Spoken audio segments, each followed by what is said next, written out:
You got this, Rick. You the man. Yeah, so All I Rick read will it's like Sprout, I'm and I not wrote, used to this, man. I'm just a Copblock mechanic. Radio is filmed live in secret locations across the country.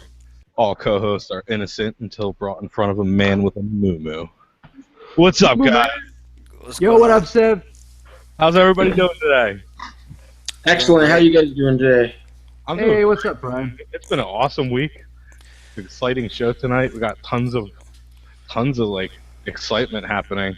I'm getting some feedback. Anybody? I'm not getting no feedback. I'm hearing it too. No. So oh bummer. Why is this happening? Anyway, I'm gonna push through it. So we no, it's yeah. Now it's gone.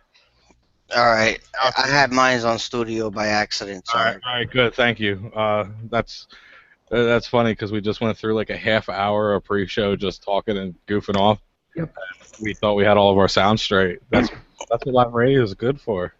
But yeah, we got a great show tonight. Our top stories are exciting and encouraging for accountability lovers.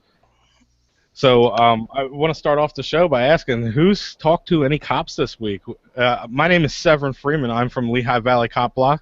I'm Matt from Carbon County Copblock. Rick Gonzalez from Allentown Copblock. I'm Brian Sumner with Copblock Fresno. So has anybody encountered any police contact this week that's notable? I ran into a cop yesterday. He was just beat up today. You put up a video about that. He was harassing a homeless guy, right? Yeah. Lovely. Foot soldiers, you know. They're not doing their job unless they're harassing somebody. So did he end up arresting the homeless guy? No, he let him go. Actually, the encounter ended shortly after I got there. Yeah, that's probably because you got there. Yeah. Well, this is exactly what it was. Is like they got a call that he was asking people for money. He was no victim, there's no crime. So why are the cops? I don't understand why they've made that a crime in so many places. Like, yeah, They're just trying to short on cash.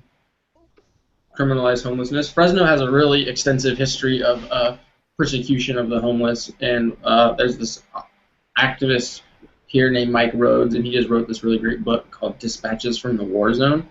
Is it illegal out your way to feed the homeless like it is in some places? Yeah. Oh wow! So you guys are in that zone. And, dude, in some of the cities like surrounding me, they've put up like spikes and stuff to like prevent like outdoor sleeping and stuff. Oh my God, they're like. They're literally like torturing the homeless to make them to what? Do to better? just move. No, to move. Better Because move they're trying away? to Like, what is gentrify the goal in all this? gentrification. Wow. In Sacramento, they just had a big battle with the police about like homelessness and being able to sleep in public, and the homeless people and a bunch of like the community activists and stuff got together, and they just slept in front of City Hall for like 3 months. Nice. That's like Occupy Wall Street and Occupy. Sort of. The Actually, cops would come through in the middle of the night sometimes and like break it up, but mainly they were like the cops were just like stealing stuff like tents and sleeping bags and trying to make it uncomfortable. And then the city like arrested like 12 people, and then just like last week dropped all the charges. like all the money that they spend to jail and arrest and prosecute. Now the lawsuit that's coming from false arrest. They could totally take that money and put up a little community for them where they could actually be welcome to stay. And I mean, I'm all for people getting it on their own, but if somebody's homeless, they're even like a tent is better if you tell them that they can stay somewhere safely. Utah did a program a couple of years ago where they just like housed a lot of the homeless people, and it was cheaper to do that than it was to let them continue to be homeless, because while they were actively homeless, they were having to, the city was putting a lot of the bills, like the medical bills, jail stay, stuff like that. But when they had steady places to go, a lot of that went away because they had an address, they had somewhere to sleep, they were able to get a job, they were able to get a phone, they were able to move away, move up, move out. And so by fronting the bill for the housing of the homeless people, they ended up saving $2,000 per homeless person per year. Wow.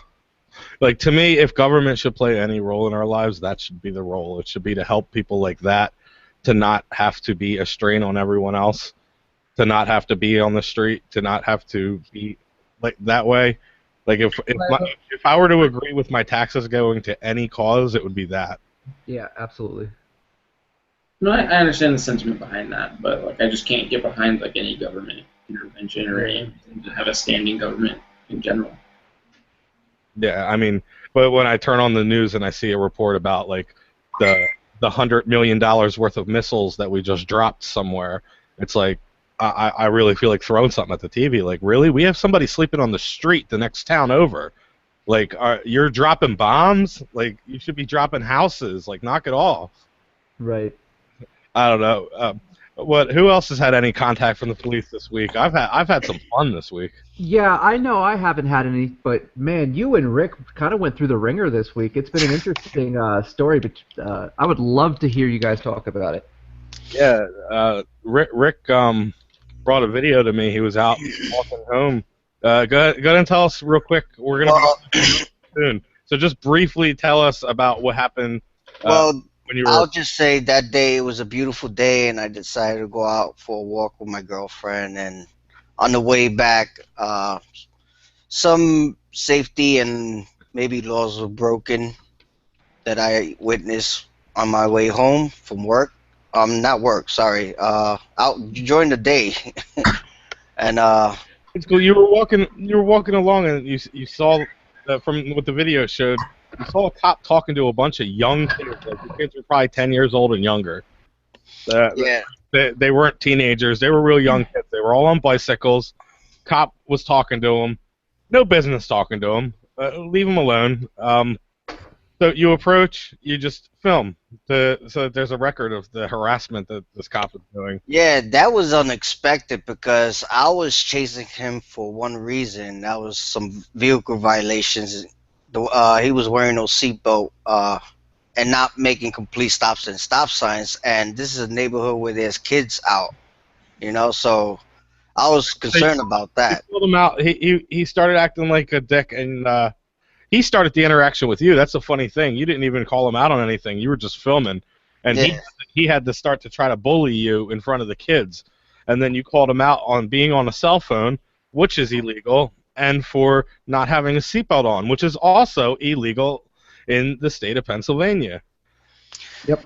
He tries to tell you it's none of your business, that he can do what he wants. He mocks you. He mocks your accent. Yeah. He was just a straight-up bully like I've never seen, and he did it behind the badge. Like, this is not some guy off the clock talking down to somebody. He's sitting in a cop car talking down to a citizen. He refuses to identify himself. And then when Rick says, "You work for me, you're breaking the law," he tells him to make a citizen's arrest. He cockily turns to Rick and says, "Make a citizen's arrest then. Do something about it." Then he takes off after telling Rick to get Severed. runs a stop sign. What's up? Did Rick fucking call his bluff and try to make a citizen's arrest? That would have been nice, but Rick would have been shot. So Or tased. yeah, Yeah. there would have been none of that. The city of Allentown is very rough and hard, and this I guy. would at least tried, man. Well, no, because a citizen's arrest requires that a felony be committed, and then you have the right to, stop them by any means. Well, no felony was committed, so he wouldn't have had the right to do it. It was a trap. Yeah, and if he would have moved forward toward the cop would have most certainly handcuffed him. But the story didn't end there. I mean, we took that video and another video that happened about a week ago where they were shining spotlights in our faces for no reason. Yeah. And I wrote another story about Allentown not changing, and we called out that officer. We didn't even know who he was, and we got an anonymous tip on who he was. So we published that information, and then the fun started. Wow. This guy is in the business of aggression, and it shows. His whole family started making death threats against us publicly on pages. No fear, no worry about accountability, no worry about the police because their daddy's a cop and their brother-in-law's a cop. So they said that they're going to come and get us. Well, we're going to talk about that a little more when we come back from the break. We have our other top stories for the night, and we have a debate/conversation coming up. Copblock rap battle. We are All right, so we're gonna talk about that and then roll into Eric Harris. Uh, the, the, yeah, the Eric Harris. I thought his name was Gardner. Am I thinking of somebody totally different? Yep. Gardner, are. is Eric Gardner the one that said I can't breathe too? Yeah, he said I can't breathe. And this guy said I can't breathe too, and the cop said fuck your breath. Jeez, there's so many of these cases. These guys are fucking out of control. Yeah, they are. Can't keep track of them all. We'll probably just jump right into the Eric Harris case because we have 2 stories to hit on that segment. Yeah. I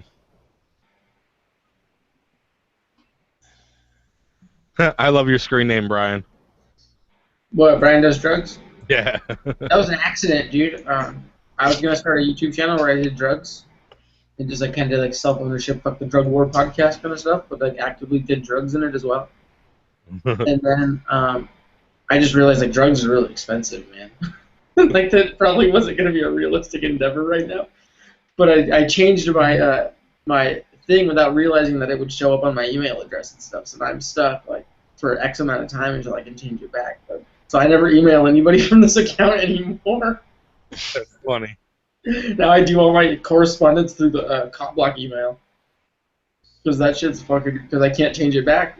But now I have 2 Brian Does Drugs YouTube channels as well, which is kind of Well, funny. it'd be great if you used it to like respond to jobs and stuff, like apply to jobs jokingly with that email.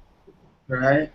Well, I've been trying to get a job where like cops will frequent the joint, and then I can make a video of me refusing service to them, and then the next day make a video of me getting fired. Nice. And then I'll have 2 viral videos, and that'll easily pay for the fact that I lost some shitty job. Definitely. So like, fuck it. All right. I had something unhooked. I gotta check something here.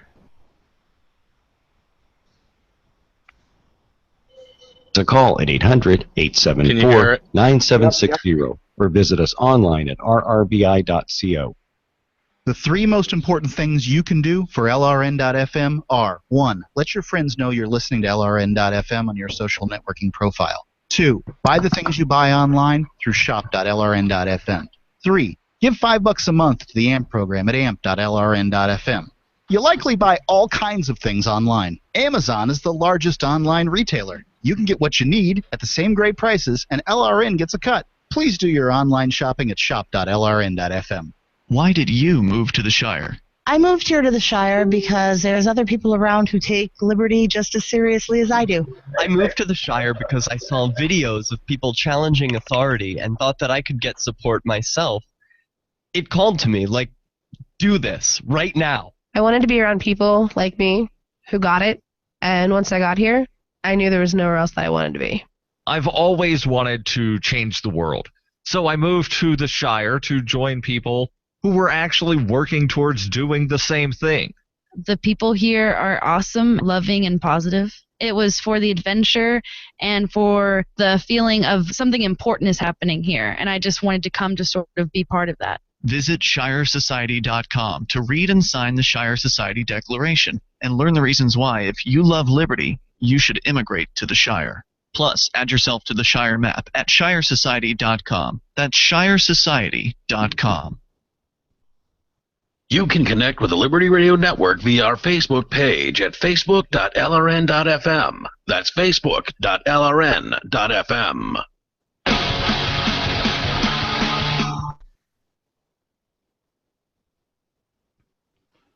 We are back with our top stories of the night. Before we went out, we were talking about the death threats that we were receiving due to running a story about a dirty cop and a video of him.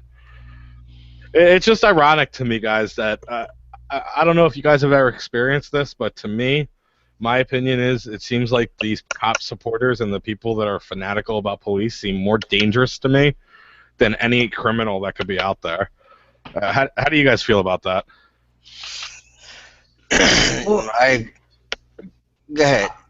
I was just going to say, like, I really just can't believe that, you know, nobody's doing anything about the fact that these people are threatening you. I mean, it's still threatening.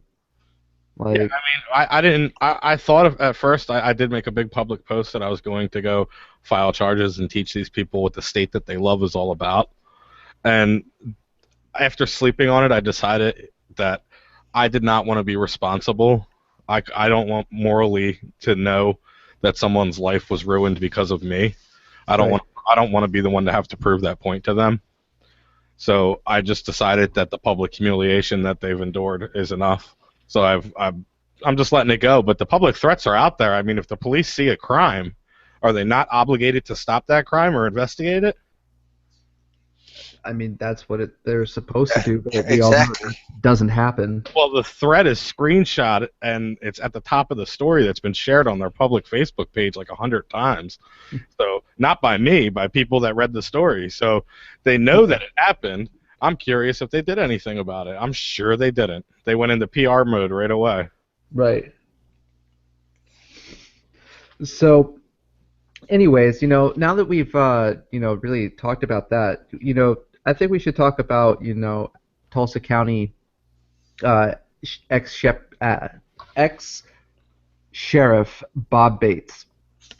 Do you know what story I'm talking about? Out with Eric Harris?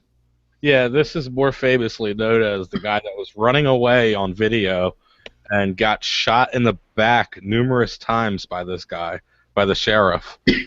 And, right. The sheriff claimed he was going for a taser, I believe. And correct. That was his defense through his whole trial. I swore I grabbed my taser. I thought I was pulling the trigger on my taser. It happened so fast. They admitted too that Bates, who was actually 74 years old and still on the active force duty,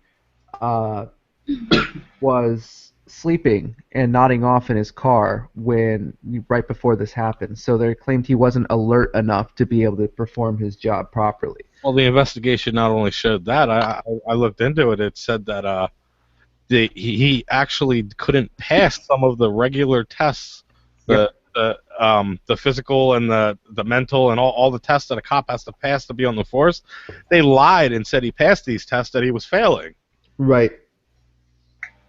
So what was the outcome? Well, it turns out that he was found guilty, but only of second-degree manslaughter, and was sentenced up to 4 years. So it's like a 2 to 4 is what he got. Serving this time in jail since the court? What was that? Has he been in jail this whole time, or did he make bail? I actually don't know that off the top of my head. I'm sorry. That makes a difference. If he's been in jail this whole time, he'll probably parole right out. From what I've read, I don't know. It So seems like he is going to jail. 4 years for shooting a guy in the back. And not only that, but rubbing the icing on the cake and saying, fuck your breath, when the guy said, I'm dying, I can't breathe. Telling him to shut the fuck up and stuff like that. Like, that's insane. That's chilling. Like, that, ugh. Cold-blooded murder to me. It just really shows the mindset of, like, how violent these guys are trained to be, like.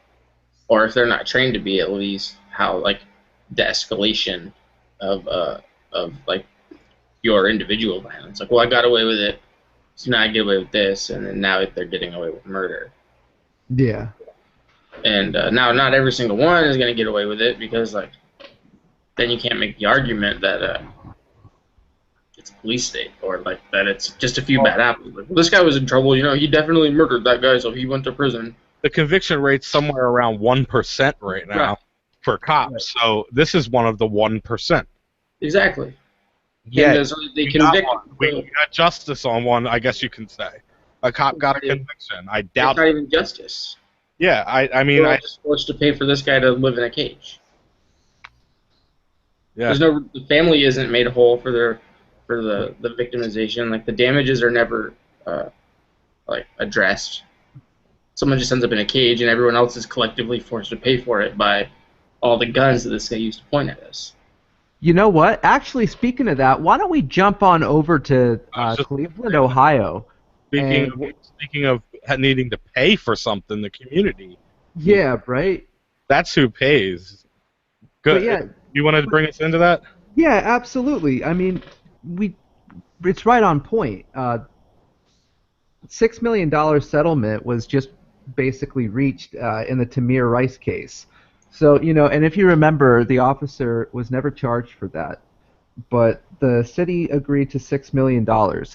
So, Severin, why don't you tell me about what the police union decided to say to the family after the settlement was brought in? Well, first of all, I want to give shout out to Dio because Dio worked this case nonstop.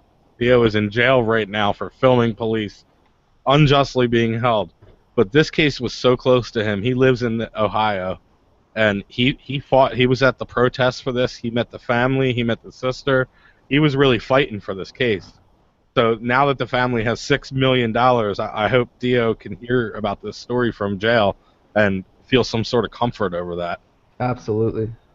But so for icing on the cake, just to show how lucky they are, not only did they not charge the cop that was behind them, but the police union decided that they would make a public statement on Facebook and social media addressing the lawsuit settlement.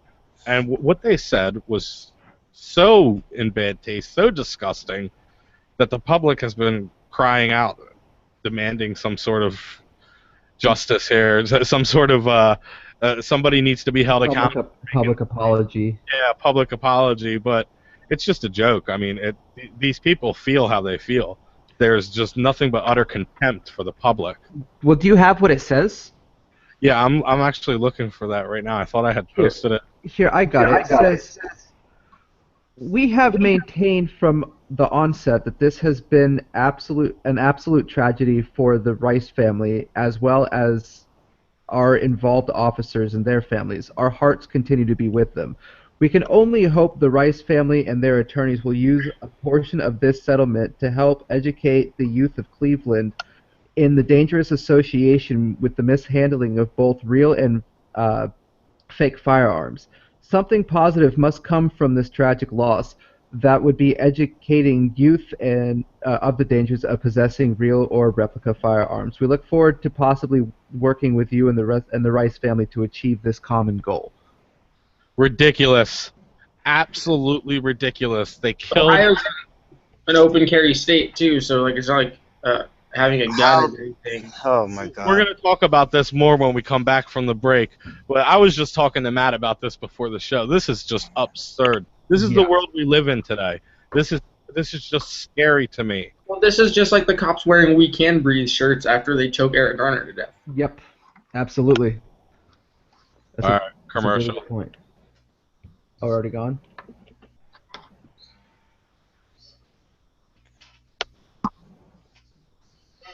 Demonstrating to the entire country. Yeah, we can have a free market, a truly free market, making it just a freer, great place to live. It's the world's largest all-interest libertarian community, and it's only getting bigger. That's amazing to be able to move to a place where other people passionately believe in being free and independent. What the Free State Project is managing to do, though, is to put their money where their mouth is. It's physically getting up across the country and saying, let's go someplace and let's demonstrate the power of these ideas. There's a lot of kind of philosophy that surrounds liberty. There's a lot of thinking about it and talking about it. But here in New Hampshire, people are doing it. 101 Reasons Liberty Lives in New Hampshire, a documentary by Free State Project Early Movers. Watch it free at 101reasonsfilm.com. 101reasonsfilm.com. Ulbricht was convicted in early 2015 of running the infamous Silk Road Underground Market.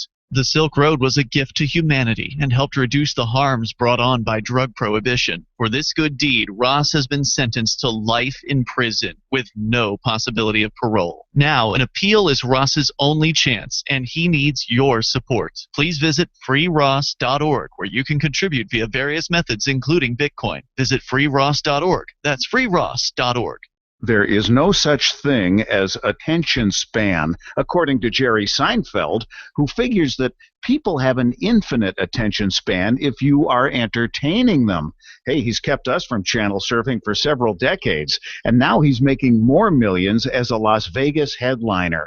With money and attention so scarce now, Effective communication skills have never been more important, especially if you're looking for work. So choose every single word as though it was the last word the person you're speaking to will hear. Otherwise, it might be. Avoid redundancies such as added bonus, advance warning, end result, prior history, or personal belongings. And avoid cliches like the plague. Just kidding. For more tips, hit survivalspeech.com. I'm Holland Cook. Did you know you can get news updates about what's happening with the Liberty Radio Network delivered in the way you prefer? You can sign up for our email updates at updates.lrn.fm. Plus, you can stay in the loop by joining our Facebook profile at facebook.lrn.fm or follow us at Twitter at twitter.lrn.fm. It's all free, so sign up now at updates.lrn.fm for news updates delivered to your email box, facebook.lrn.fm to follow our Facebook page, and twitter.lrn.fm to receive our tweets. Free Talk Live. It's if I'm watching not a cable, just regular news, and they give me the news, and the next flash is two people fornicating, okay? And then every other word is F-U, a B-I-T, a hoe, and all this stuff, and penis. Do you think I need to say that? That's not acceptable no matter what. You're saying free airways for anything goes for anybody. For public access, yes. That's Well, exactly its that purpose. shouldn't be That's the purpose of it. acceptable. Why not? Do you want a red light in front of a cop? Probably not in front of a cop because All he'd right. hurt What's me. the same difference if you're going to have that kind of FU and seeing two people fornicating after they just said the weather is 92 degrees and 5 Well, inches? wait, I think you're a little confused about something. No, here. I'm not confused. Point of information. You're trying to confuse people. Let's clarify Free that. airways are free within limits. Free Talk Live, 7 nights a week from 7 to 10 Eastern, live on the Liberty Radio Network at lrn.fm. While our satellite channel is free to listen to, it's not free for us. You can help us cover our satellite costs with the chip-in on the right side of the page at lrn.fm.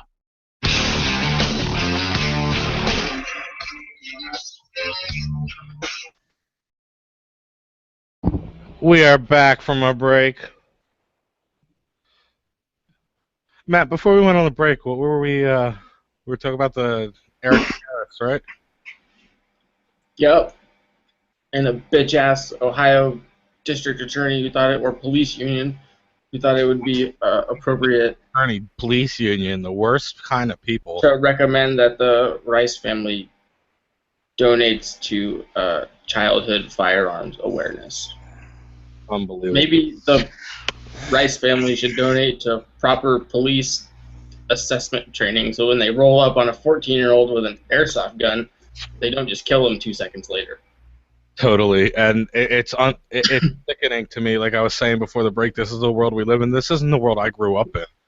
I don't feel that old. I'm only 30 years old. And when I was growing up, I used to go play outside all the time with toy guns, constantly. Like me and my little brother would go out and play war with the neighbors. And we'd be running around pretending to be shooting each other in the street and running back and forth, and like that was our thing for a while. Like the cops are dropping kids for that today. Well, when airsoft guns first got really popular, I was like 10, 11, 12. And like throughout my teenage years, like I played with airsoft guns, and the cops always just like tripped on how realistic they looked.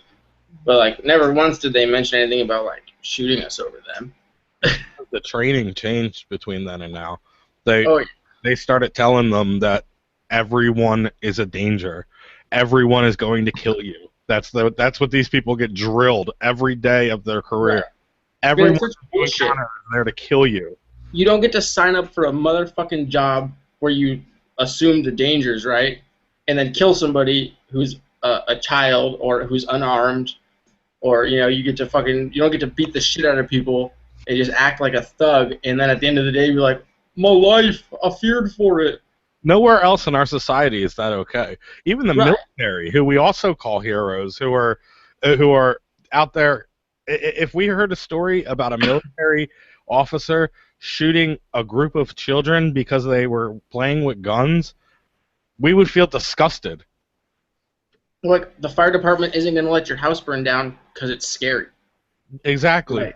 we're supposed to hail them as heroes and brave, but they can be the biggest cowards on the planet and shoot our dogs and our animals and just hold a shotgun to a cat. Yeah, run and hide and cower everywhere they go, and they're rolling packs. Such heroes. How do they do it? Where does the brainwashing start? I want a piece of this game. Like, I want to know how to get this status. How do you get called a hero by being the biggest coward in the world? You put a badge on. Yep. I was at like a job fair, and the Fresno police were there, and I got a maybe I don't have the picture anymore, but I took a picture on my phone, and then it said like on a big screen, you know, that they had like hanging up behind the little table. It said, "This is the makeup of a hero," and then it had like all these like little like bullet points and like these little stupid little buzzwords and blah blah blah, you know. And but I was thinking in my head, like, if I asked any cop if they were a hero, they would tell me no. So like, why are they gonna recruit using this hero fucking like hook? You know, they're gonna hook people. You want to be a hero, kid? But every cop you ask is gonna tell you they're not a hero. Yep. It's such hypocrisy. Like they think they're gods, dude, and they're just fucking too humble to tell you about it. Mm-hmm. And that's why they can make comments like, train kids about guns after they kill kids. And that's why they can make comments like, we can breathe after they choke you to death. Yep. But God forbid one of them shows up with 2 bullets in their head, and then it's a war on cops. War. Yep. All of a sudden it's a war on cops, but you've been killing us for years. Well, speaking of one of these heroes, have you guys heard of Terry Drew Jordan? Yeah, bro, I have actually. I'm on that story right now. State trooper charged with domestic violence points duty weapon at victim's head. Oh, yeah. I should have known that. I think I wrote that story, didn't I? And the story is by several different guests. Yeah. Good job there. Good job there. I didn't recognize the name. Domestic violence is... real quick, before we jump into that, Matt, didn't you have something to add to the settlement case out of Photography's Not a Crime that just broke tonight? No, I didn't see that. I thought you sent me something that there was another shooting of a kid with an airsoft gun. Oh yeah, that was today. This 13-year-old. We just heard about this today. Right? We already had our show together. This was not planned at all. Like, this was our show notes before the show, and right before the show, I got a message with this story in it that relates exactly to it. The cops just shot a 13-year-old kid in the middle of the road in, I think, Baltimore. And he had a toy gun. And he had a toy gun. Again, right after the first case settled. Yep. When did it stop? And all the video they're already releasing video camera footage, and you can see the kid was not pointing it at anybody. They unloaded on him agagan. Here's all I'm going to say. Carlos Miller shared the story. Here's all I'm going to say. If they thought the riot was bad last time... Oh, man. Oh yeah, dude. They better give him charges, or that place is gonna burn to the ground. Like again, the same thing. When will they learn? They don't. They don't learn. It says in the opening paragraph that it appears he did not point it at them. Mm-hmm. Wow. It says that 2 detectives in an unmarked car spotted the boy with the gun and then started chasing him before they shot him. Yep. It sounds like 2 Nazis hunted down somebody and then just That's how I feel. You're not legal. Whenever I see an escaped prisoner case, that's exactly what I even posted it the last time prisoners escaped. Here goes hunting season, because that's exactly how the police think of it. They're allowed to shoot on sight, and they don't. That guy's not coming back alive. Here they are. The Baltimore police are doing more victim blaming, just like the Ohio police were. It says, the Baltimore police have not released much information, but they have been quick to blame the boy's mother, saying she knew he walked out of the house with that gun. Oh, so now they're going to try to charge her, too. Right? Wow. Because if they can charge her, who's going to be able to sue? So, yeah, and she was taken in for questioning in handcuffs. Yep. So that's exactly what they're going to do. They acted exactly as they were supposed to act. They did exactly what they were supposed to. Nothing was wrong here. They saw a gun and they opened fire. That's exactly what they were supposed to do. That's what they're going to come out and say. Yep. Baltimore followed training perfectly.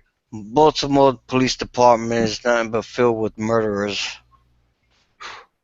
Man, I'm surprised I haven't been. Yeah, I just sorry to cut you off there about wanting to move on. I didn't want to. I remembered that, and I did not. Yeah. That just happened. That was important to cover, though. It relates like perfectly. This day is never going to be the same, man, because it's going to be the day that like 2 teenage kids were killed by the police for toy guns, not just a couple years for each other. Like as one case was getting settled, and as cops were given impunity on their actions, even though one of those guys had been found to be totally not fit to be a cop as in another department, and they said no amount of training would fix his deficiencies. Like he just wasn't capable of being a cop. He's like the Farva. And so this is like it's almost like a historic date as it like really just shows the state violence, like as we're wrapping up one tragedy, as they call it, but it's really just a state assassination. And here's why I don't. People speak out against people that are rioting. Here's why I don't totally disagree. Where are you supposed to turn with all this pent-up emotion when you can't even get over one case before another one comes across? Where are people supposed to go? There's nowhere. There's nothing. They don't care. The Tamir Rice protesters did it right. Like they went to the police station, they shut down the police station, and they just stayed there. And like that should be the response to these like police murders. Like you just go to the police station, you tell them they're closed, and then you just stay there. It's like, sorry guys, you're closed. Yeah, like they work for the public. So when did that disconnect start? That they became autonomous. They're like a lone force walking the streets with no one to answer to. Even the people in charge are afraid of them. Right, you can recall a politician, but like you should also be able to recall a cop. Exactly. Right. That's what I'm saying. We don't vote them in. We don't have any say. Well, we'll be right back. We'll get into the story about the domestic violence and police.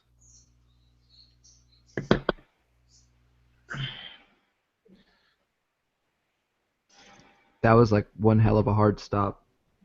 Dude, right? Fucking cops, man, shooting kids. Going to bed. So yeah, this next one's out of Pennsylvania. Yeah, I have the story up. Okay. I'll cover that and the 1047 story both in this next segment. Okay. I want to leave plenty of space on the second half.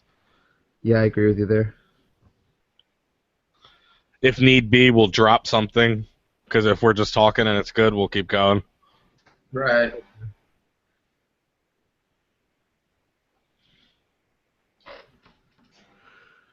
Whew.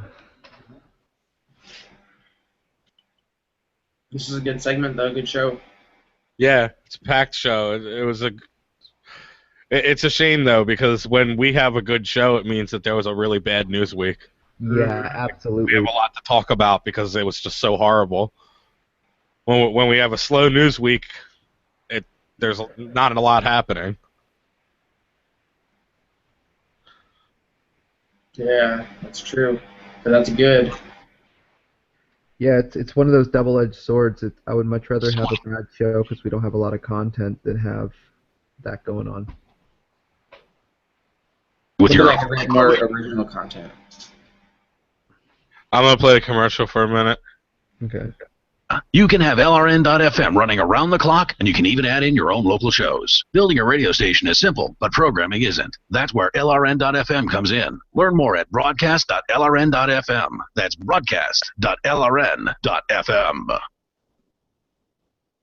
SWCPoker.eu is Bitcoin Poker 2.0, where players can buy chips, play, and cash out anonymously with Bitcoin. No banking, just Bitcoin. Texas Hold'em, Omaha Hold'em, Draw, and many new games, including Chinese poker. SWC Poker gladly accepts players worldwide, and over 2 million hands of Bitcoin Poker have been dealt at SWCPoker.eu. Bitcoin Poker from the brand you trust. SWCPoker.eu.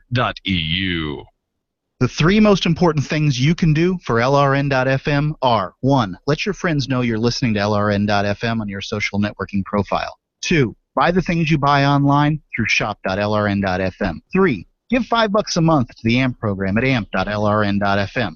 It's my firm belief that the AMP program is the best use of your charitable dollar among liberty-oriented groups. Support all your favorite organizations, but make sure you give $5 a month to the AMP program at amp.lrn.fm. I'm Ian Freeman, host of Free Talk Live. We've been covering Uber for years on the radio with their ongoing legal cases across the globe defending your right to give people rides without asking government permission. I wanted to support Uber more directly, so I signed up to be a driver. It's fun to meet new people and help Uber push forward innovation. As of this recording, Uber is active in 67 countries, so there's a good chance they're available in your area. If you'd like to drive for Uber and make some money helping people get where they want to go, sign up at drive.freetalklive.com. And you'll get a $100 bonus after you complete a certain number of trips. With Uber, you can drive anytime you want. You set your schedule. To get started, you need a good driving record, 4-door vehicle, insurance, registration, and to pass a background check. It costs nothing to sign up, so visit drive.freetalklive.com. That's drive.freetalklive.com. And if you just want to try Uber as a rider, visit ride.freetalklive.com. Your first ride's free. Help get LRN.FM into more ears. Visit promote.lrn.fm for a free bumper sticker, flyers, banners, graphics, and more. Promote.lrn.fm.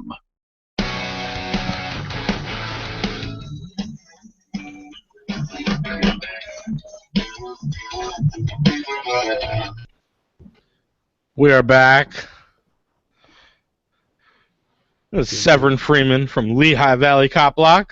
This is Matt of Carbon County Copblock. Rick Gonzalez, Allentown Copblock. Brian Sumner, Fresno Copblock. Before we cut Choking down some food.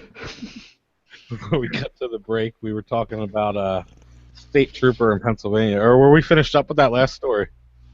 Yeah, we had just wrapped it up. Yeah, we were just about ready to get into Terry Drew Drew Jordan out of Pennsylvania here. Yeah, the story's about the Pennsylvania State Troopers. The class above the rest, they call themselves, but they are, in my experience, just as dirty, if not dirtier. We currently have a lawsuit with the Pennsylvania State Police for illegally arresting us. Thank you. Hey, they tried to pin a DUI on me that was absolutely falsified. Yeah, these guys aren't a class above the rest. They think they have a little more power because they work directly for the governor instead of being employed by the people. They're the governor's personal security. They're hired by the governor. He employs the Pennsylvania State Police, and he has his own little security squad that follow him around, that protect him like he probably should. I mean, Secret Service usually takes care of the protection, but he has the Pennsylvania State Police to do it for him. And just in this last week, one of those troopers, by the name of Terry Drew Jordan, was charged with aggravated assault, F1, which is the highest count of felony that you can get as an F1. 2 counts of simple assault, M2, misdemeanor 2s, terroristic threats, misdemeanor 1, harassment, endangering another person, and 2 counts of harassment and 1 count of public drunkenness. That's a nice little rap sheet right there. What did he do? He pointed his duty weapon at his wife's head during a domestic violence dispute. Duty. Sorry, I had to say it. But anyways, yeah, dude, that was insane. I actually checked in because he was supposed to have court today at 9:30 this morning, but apparently it has been continued. Anybody who's ever had to deal with the legal system in Pennsylvania knows that unless it's something traffic, you're never going to see your first court date. So he's actually currently right now still sitting in Clearfield County Jail under the bail of $1 million. Can you call the jail, or can you get a public record from that jail and get a confirmation on that he is actually imprisoned right now? Yeah, I can try to look into that over the break and see. That's amusing to me because usually any kind of police, any kind of charge for a cop, no matter how bad it is. Calling right now, all 4 of us will go to the radio show. We'll interview the prison guards. Yeah, like I would really like to know that he's in jail right now and call and like I don't know. That makes me feel good to know that there's a cop that did something wrong that's sitting in a jail cell, and he's a Pennsylvania state trooper because they're cocky as hell, and a little bit of justice feels good. Yeah, I'm looking it up right now.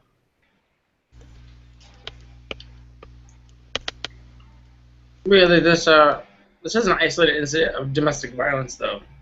No. Domestic violence is actually an epidemic in law enforcement community. He is in jail. He is in jail because he is unable to post $1 million bail.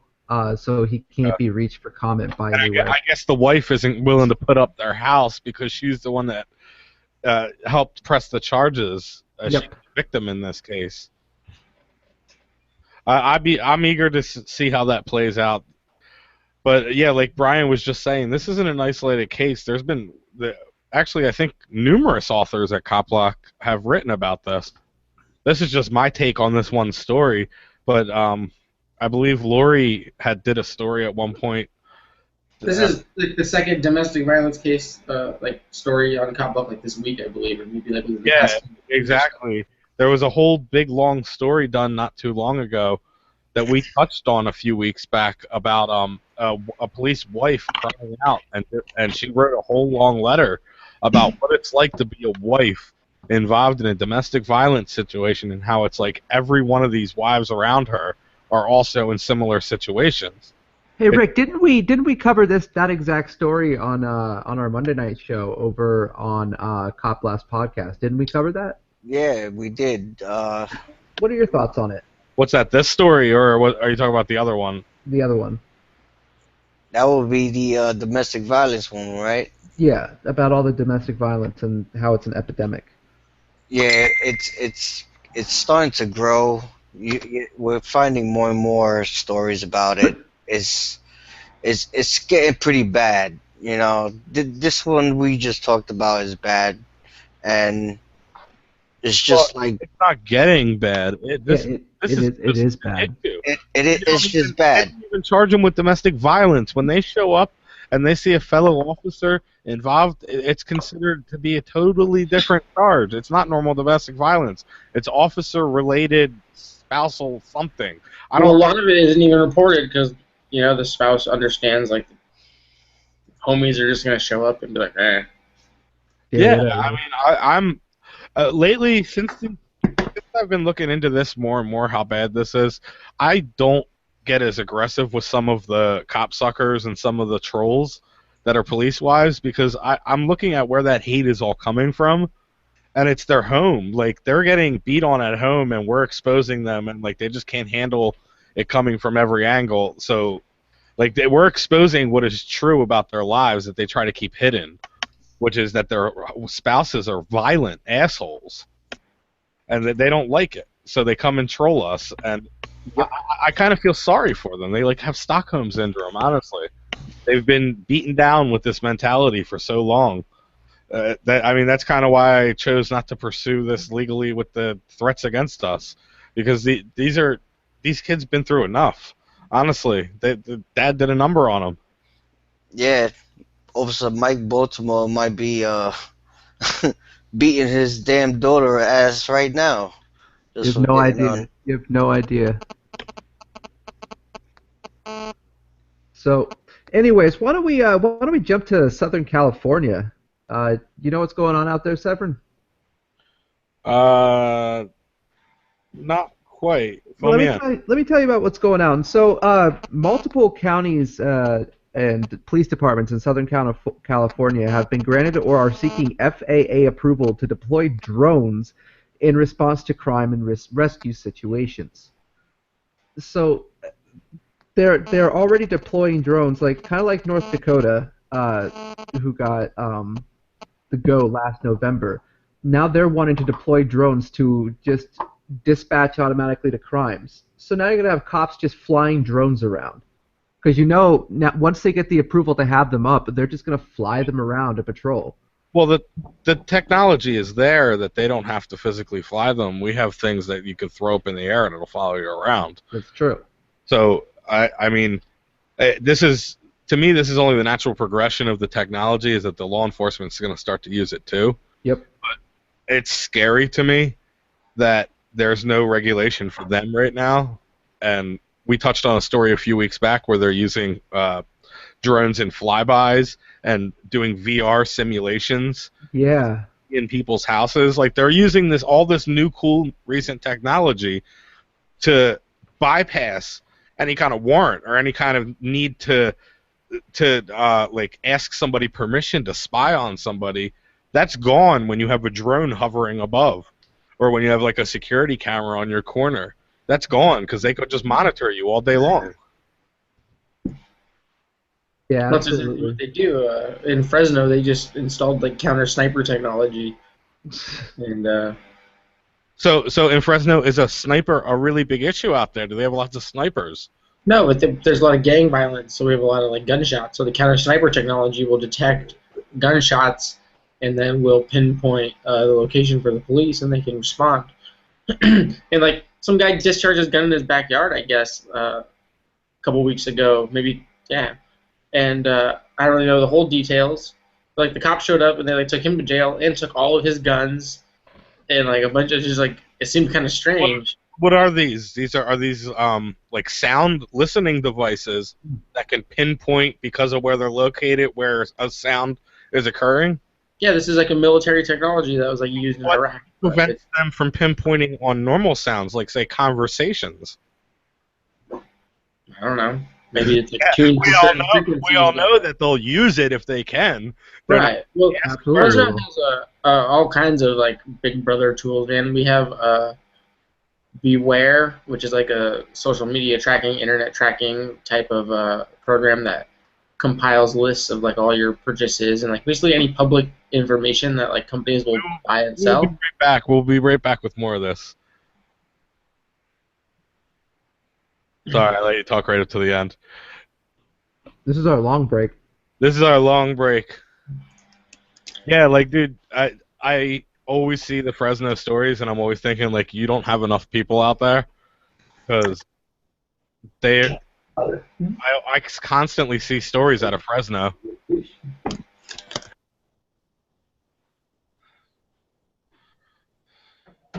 If you have to piss or anybody has to do anything, feel free, because it's going to be the long break.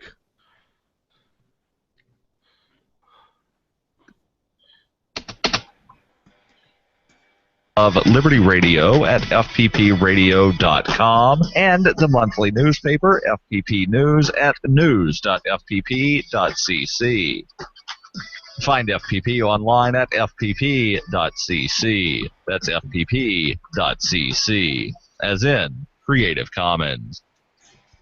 LRN.FM is proud to announce our official listening apps for Android and iOS devices. Now you can easily tune into our streams anywhere, anytime on your smartphone or tablet. Just visit apps.lrn.fm or search for LRN.FM in the Android or Apple app stores. Please download, rate us 5 stars, then share the link on your social media, and let your friends and family know how you're listening to LRN.FM. Download it now, free, at apps.lrn.fm. The new 4th edition of Healing Our World, The Compassion of Libertarianism, will take your understanding of liberty to a deeper level and has over 1,300 updated references, new cartoons, and a foreword by Dr. Ron Paul. With discounts for multiple book purchases, the 4th edition of Healing Our World is a great gift for the liberals, pragmatists, environmentalists, and Christians in your life who think libertarianism is cold-hearted. Get yours today at healing.freetalklive.com and use promo code FTL for a $5 discount. More Copblock Radio is coming up next, live after the news on the Liberty Radio Network, LRN.FM. From Keene in the Shire, the Liberty Media capital of the world, this is Daryl W. Perry, host of FPP Radio News for Wednesday, April 27th, 2016. Silver is trading at $17.37 per ounce. Gold is valued at $1,248 per ounce. And according to BitcoinAverage.com, the average price of Bitcoin is $466. Antiwar.com reports U.S. drones attacked a moving vehicle in the southern Yemen village of Ahmadiyya near the city of Zanzibar on Tuesday, killing 6 people, according to local residents. Officials identified all of the slain as al-Qaeda leaders, with the main leader a heretofore unheard-of man named Abu Sameh al-Zanjibari. The U.S. has been in talks with members of the Saudi coalition, particularly the United Arab Emirates, on increasing their involvement in attacks on al-Qaeda in the Arabian Peninsula. The attack comes just days after UAE-led forces expelled al-Qaeda in the Arabian Peninsula from Mukalla, an attack Saudi officials claimed, however, previously killed over 800 people. Zanzibar, the capital of the Abyan province, has been under the effective control of al-Qaeda in the Arabian Peninsula and its allies since the Arab Spring, when amid mass protests in the capital and military crackdowns in the north, al-Qaeda in the Arabian Peninsula was able to take over the area with little resistance. Though Abyan has been contested off and on since then, their control over the area has never really been in doubt. This is a shift for the U.S., however, which in recent months had almost exclusively focused their drone attacks on Mukalla and the Hadramaut province. For nearly 40 years, Roberts & Roberts Brokerage has been a trusted source for buying and selling precious metals like gold and silver. They also take Bitcoin for precious metal purchases and have permanently removed the minimum purchase amount for all orders paid in the digital currency. Call Roberts & Roberts today for knowledgeable advice on buying and selling precious metals. Social justice lawyer that went on Ducks, guys? Technologies, 800-874-9760, or visit online at rrbi.co. UPI reports a federal judge in North Carolina on Monday upheld Republican-backed changes to election policies, including a controversial voter identification provision. The ruling will maintain the state's voter identification requirement, which is accused of violating the Constitution by being discriminatory against poor and minority voters. U.S. District Judge Thomas D. Schroeder in Winston-Salem upheld the annulment of several provisions, including allowing people to register to vote on the same day and the ability to pre-register, which allowed some to register to vote before their 18th birthdays. Schroeder also upheld a 7-day reduction in the duration of early voting. Schroeder wrote that the plaintiffs, which include the U.S. Department of Justice and the NAACP's North Carolina chapter, failed to show that such disparity will have materially adverse effects on the ability of minority voters to cast and effectively exercise the electoral franchise as a result of the 2013 law that enacted changes to voting. Schroeder wrote, "There is significant shameful past discrimination. In North Carolina's recent history, however, certainly for the last quarter century, there is little official discrimination to consider." The U.S. Court of Appeals for the Fourth Circuit Court in Richmond, Virginia, will be the first to consider an appeal. The NAACP's lawyer in the case vowed to pursue an appeal and condemned Schroeder's decision.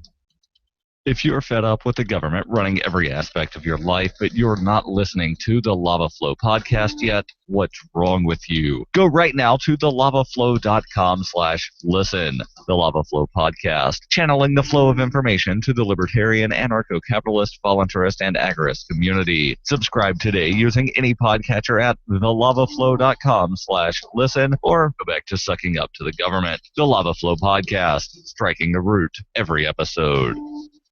Reuters reports the voyage data recorder from the ship El Faro, which sank in October during a hurricane off the Bahamas, killing all 33 crew on board, was located on Tuesday in 15,000 feet of water, according to the U.S. National Transportation Safety Board. The recorder, which may contain hours of information related to the cargo ship's engine and communications from its bridge before the sinking, was found using remotely operated undersea search equipment, according to the NTSB, adding that the next step was to determine how the device can be retrieved.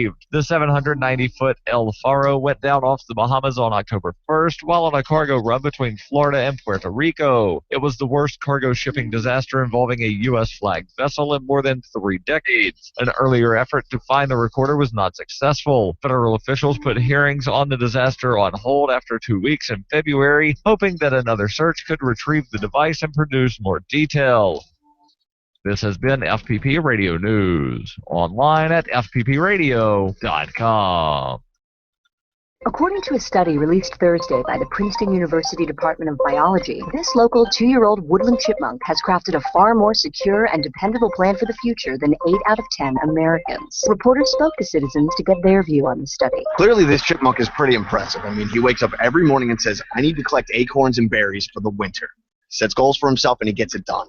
He has to make a burrow in a tree stump That's exactly what he does. He doesn't pause and have a snack and lay around for a few hours. Out of nearly 40 separate interviews with Americans, 33 told reporters they were very impressed by the chipmunk's continued display of foresight, personal responsibility, and pragmatic decision-making when considering his own future. He's preparing for winter, he's building a home, and he's trying to get enough nutrients to make it throughout the rest of the day. All this while being worried about maybe getting eaten by a wolf or an owl or something. Earlier this week, the electricity went off in my home because I forgot to pay my bill. It's the second time this year. This is the Onion News Network.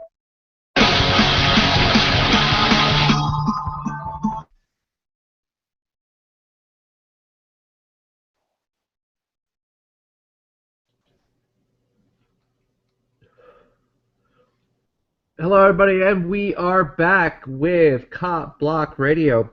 So, before the break... Oh, man, that stunk. I did a killer intro with echoes and all. Oh, that sucks. I just realized that. Oh, bummer. Yeah, you broke yourself. Before we have a segment coming up, but before we touched on that, Damo shared a story that Brian had done today on the radio show page, and I just wanted anybody who had seen that story to hear what that was all about. Yeah, Brian sort of just went to go pee. Oh, okay. So, yeah, sometimes nature calls, man. Hey, what's up, Rick? And Rick, I had to reboot my whole damn fucking router. Whoa. And this is Copblock Radio. I'm Brian Sumner with Copblock Fresno. We are coming to you live. I love That's what my makes radio. good radio. Hey, everybody, you know, as Dio would say, it's the professionalism. It's a professionalism. Man, I miss Dio. Yeah. How long? Come on, Brian. Do you know how long's it been and how long's he got left? He's been in there for a little bit of time, and he has a lot of time left. But there's some appeals, I believe, that are going to the Supreme Court. He hit his halfway point, though, didn't he? I don't know exactly how many days he's been in there. Man. I know he's been in there for a minute, though. Well, last I heard, though, he had a good attitude. He seemed like he was holding his head up, and he was hanging in there. Yo, I think everybody should show up to the jail with some tents, and we just sleep. We just hang out there with Dio and shit. For the rest of his sentence, we're just there. Yeah, we'll do it with him. Yeah. We'll do that with him. Well, Damo did one better. He got arrested. We'll park Mac there. Damo got arrested and put into that jail on purpose, but we'll all just go to jail and hang out with him. Yeah. But yeah, Brian, we could get a conjugal visit in there or something. Severin, Dio went in only in February, so he's only dropped about 60 days off the 240. Dude, That sounds about right. Ever to me. It feels like every week that we do this show without him feels like it's like the show's kind of missing something that it needs. I miss him. The Copblock Network is just missing something that it needs. Yeah, definitely. The Cleveland Copblock. I hope that I know Damo's been kind of patrolling the area, making sure that they know that that there's still some people out there. He's been holding it down for Dio super good, man. Damo definitely holds it down when a Copblock Network contributor goes to jail. That's when we were in jail on the Mac tour, he had my back in there for sure. And even he was like, if they send you to jail right now over this bicycle shit, he was like, I got your back too then, man. So that's definitely something that like the Copblock Network and like Damo himself will definitely always have somebody's back when they're incarcerated for the cause. Well, real quick, Damo had shared a story on the Facebook page about something that you had broken today. Oh yeah, the guy who got arrested for asking the cop for his identification. Yeah. So it was in Idaho. Yeah. And I was briefly looking at this. This is like one of those scenarios that scares the hell out of me. It's like, right. It's exactly dark back road. You're the only car out there. Now, Kurt, I haven't watched the movie in a long time, but didn't this same scenario happen in one of the Rob Zombie movies, like House of a Thousand Corpses, or like the Devil's Rejects? Yep. The guy faked him. He was a cop, and then ended up killing that guy or whatever. Yeah, he had the cops. So basically, they were pulled over like in the middle of nowhere by the police, and maybe for speeding, and the cop just asked the guy to get out of his car like immediately. You can come and see the video over at copblock.org. It's the top video post right now. And basically, if the police officer refuses to ID himself in Idaho, you're allowed to drive away. Because that's like a sign that maybe they're not legitimately a cop, and like any cop wouldn't not ID themselves, right? Because like it's just reasonable as a public servant to identify yourself to the person that you're dealing with. It's not a fucking joke. Yeah. Right. I think it's a joke. Like, this is a serious safety issue. People can order that uniform online. Yep. Like, you need to be aware of who your public servants are, and if they refuse to identify themselves, that's like a sign they could be impersonating a public servant. Absolutely. And so and so it's like it isn't a joke, and so like eventually the guy calls 911, and he's like, hey, like there's this guy here. He says he's a cop, but he won't ID himself. I just want to make sure he's a real cop. And 911 says he's real, so immediately Dan gets out of the car and gets arrested for obstruction of justice and filing a false 911 call. What? Yeah, and but like if you watch the video, like the video will definitely exonerate him in court. And the officer is just butthurt, like cops get when you challenge their authority, even when it's legitimate. Like, I go around Fresno asking cops for their ID, and it's more of a test than it is like I actually expect them to give it to me. I ask for it to see if they'll give it to me, and then if they don't, I just tell them, well, isn't it appropriate? Then they have to think about it for a second. But the reality of the situation is, like, if you're not proud of what you do, or like if you're not doing the right thing, you should have no reason not to identify yourself to the people that you claim to protect and the people that you're so proudly serving. Right, you're absolutely right. I'm not sure if it actually is a law anywhere, but it is a policy, and numerous cops laugh. But if you bring an internal affairs person a video of them not identifying, they do get a rip for that. Like that's against their policy. It's not against the law. For anybody listening that wants to know what is the deal with them answering that question. No, they're not breaking the law, but they're breaking their department's policy. Which they swore an oath to uphold as well. Exactly. So we have a counter what's the word I'm thinking of? Counterpoints on a topic that we're both written about in the same week that we wanted to discuss here tonight. Got a little bit of a Copblock rap battle going on between two Copblock Network contributors. Joshua Scott Hodgkin fired the first round with his article, Why Private Policing is Not Any Solution at All. And he basically elaborated on why competition and accountability and the free market aren't really solutions, or how they don't make any sense. And then Asa J fired back yesterday with why privatization of police is a necessary precondition of abolition. And so while some Copblock Network contributors believe in accountability in law enforcement, other Copblock contributors, like myself, are staunch police abolitionists who believe that the monopolized service of policing is not only inefficient, but is entirely self-serving and could be definitely handled better in a freer market with competition. I think the best way to tackle this is let's see what Josh's view was, and then we'll see what Ace's view was, and then let's see what our views are. That sounds good. Because I honestly was totally against Josh's view to begin with, and then I read the article, and he makes some really good points. So he does. I am for abolishing the police, but I feel like a private police would be more of an option. That's where I think the solution is to privatize the industry, and if there's competition, the market will decide who is safest and who's more efficient at the job. I mean, there's still, at that point, though, if it's privatized, I mean, it all depends on still how the accountability of the privatization is, because if they turn around and it's privatized, they could end up like the prison system is, where it becomes a business. I mean, it's a double-edged sword. Well, Josh's points were really valid. His points in the story were exactly that, actually, that the market forces you to compete. So whether it's the police right now competing for the money, or it's a private industry that's Well, for the contract. It's going to both want to make itself. Police don't actually compete, though. No, Well- the police are told about quotas and things like that to be able to be on the road. Right. They have to compete in certain fashions. They have to be, in order to get that detective badge, they have to make a certain amount of arrests. They have to do a certain amount of service or a certain amount of things.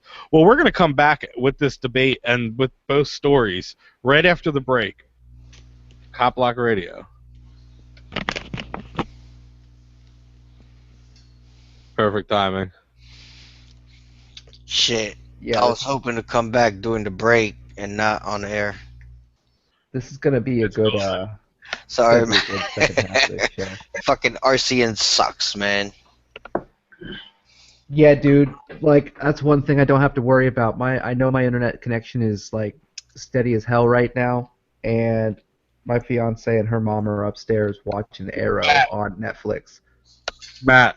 What? Why don't you go ahead and post those stories on the Facebook page? Both of them? Okay. I got no show notes. Okay. During the break. I gotta dip off. I gotta go pee real quick. Okay. Alright. I'll be back. Thanks for sharing. People tuning in on the radio. I was kind of stuck in the left-right paradigm. I heard your show by chance on a Saturday night.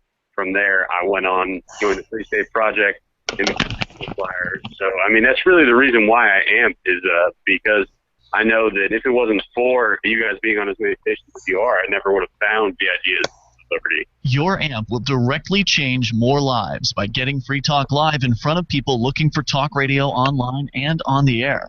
When you AMP Free Talk Live, you get perks like access to the AMP-only Facebook group and AMP podcast. Visit amp.freetalklive.com. If you can't listen to the Liberty Radio Network's internet streams, free satellite channel, or radio affiliates, no worries. You can listen to LRN.FM from any phone, anywhere. Add this number to your phone.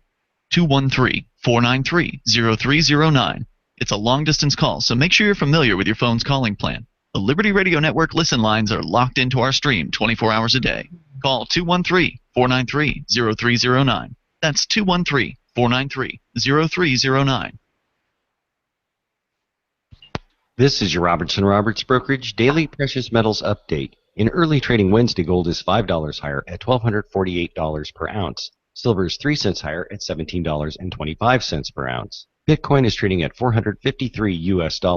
Considering buying gold or silver as an investment, Robertson Roberts Brokerage has been helping customers buying and selling precious metals for nearly 40 years. Give us a call at 800-874-9760 or visit us online at rrbi.co. DVD, books, music, instruments, periodicals, computers, software, electronics, photo, cell phone, office products, home and garden, bed and bath, furniture, kitchen, pet supplies, automotive, hardware, apparel, shoes, jewelry, grocery, healthcare, sports and outdoors, toys, games, used, and more. It's a department store at your fingertips. Shop.lrn.fm. Get all your shopping done, get a great deal, and a portion of your purchase goes to benefit the Liberty Radio Network when you shop at Amazon via shop.lrn.fm.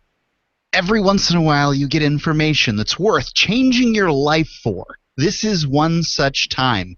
You can save up to and beyond 25% on all purchases at Amazon. You probably heard of Bitcoin and just not thought much about it. You certainly know that you can get competitive pricing at Amazon, but now you can get a 25% discount on nearly everything you need to live. I've just given you a huge raise, and all you have to do is claim it. You go to saveitpurse.com and open an account. Do this right now. Don't wait. Then you fund the account with Bitcoin. I know this sounds unbelievable, but at my house, we saved as much as 45% off of a new item on Amazon. This information is worth you changing the way you do things. Go to saveitpurse.com right now, get signed up, and cash in on the huge raise I'm offering you. 15 to 25% off of everything at Amazon through saveitpurse.com. It's saveatpurse.com. This is the Liberty Radio Network, broadcasting the latest liberty-oriented audio content 24 hours a day at lrn.fm.